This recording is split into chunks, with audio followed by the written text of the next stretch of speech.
Hi students, இப்போ நம்ம பார்க்க போகிறது 9th 10th இங்கிலீஷ் கொஷின் பேப்பரில் கேட்கக்கூடிய அட்வர்டைஸ்மெண்ட் மேக்கிங் தான். அட்வர்டைஸ்மெண்ட் மேக்கிங் கொஷின் எல்லாமே எப்போதுமே ஹின்ஸாக மட்டும்தான் கொடுப்பாங்க. அந்த ஹின்ஸில் உள்ள எல்லா லெட்டர்ஸும் எல்லா வாக்கியங்களும் எதில் இருக்கணும்? நம்மளுடைய அட்வர்டைஸ்மெண்ட்டில் இருக்கணும்.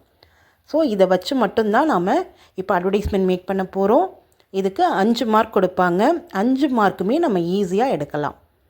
அதுக்கான மெத்தட் என்னென்னு நான் இப்போ உங்களுக்கு சொல்லிக் கொடுக்குறேன். இங்கே கொடுத்துருக்கிற கொஸ்டினை நல்லா படிச்சுக்கலாம்.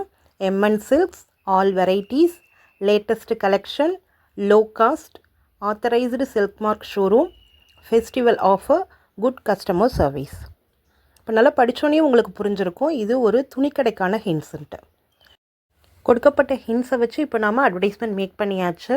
இப்போது இதில் 5 பாயிண்ட்ஸ் இருக்குது. இந்த 5 பாயிண்ட்ஸ் நீங்கள் கம்ப்ளீட்டாக ஃபாலோ பண்ணால் மட்டும்தான் நீங்கள் 5 மார்க் எடுக்க முடியும். வாங்க பார்க்கலாம். First point border or outline.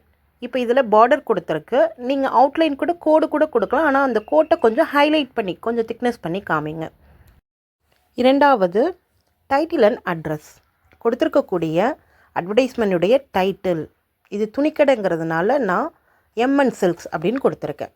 நீங்கள் உங்களுடைய இனிஷியல் போட்டு கூட சில்க்ஸ்ன்னு கொடுத்துக்கலாம். அடுத்து அட்ரஸ். அட்வர்டைஸ்மெண்ட்டுடைய பாட்டம் கார்னரில் அட்ரஸ் கொடுத்துருக்கேன்.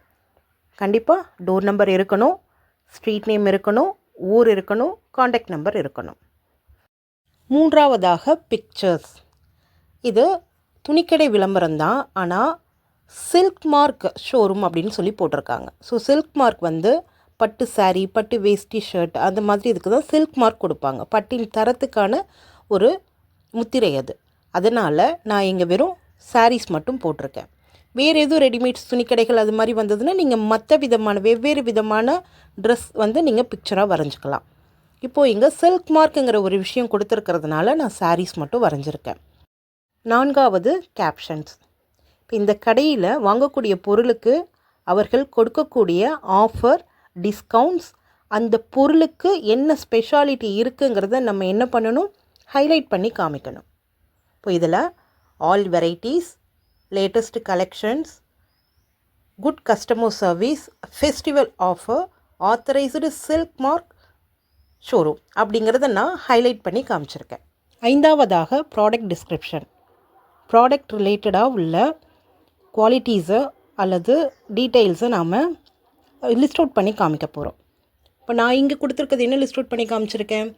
Good product, high quality, more collections, more varieties, cheap rates அப்படின்னு நான் ஒரு லிஸ்ட் அவுட்ஸ் போட்டு காமிச்சிருக்கேன். இந்த 5 பாயிண்ட்ஸையும் நீங்கள் ஃபாலோ பண்ணி கரெக்டாக எழுதுனீங்கன்னா கம்பல்சரி உங்களுக்கு 5 மதிப்பெண்கள் முழுமையாக பெறலாம்.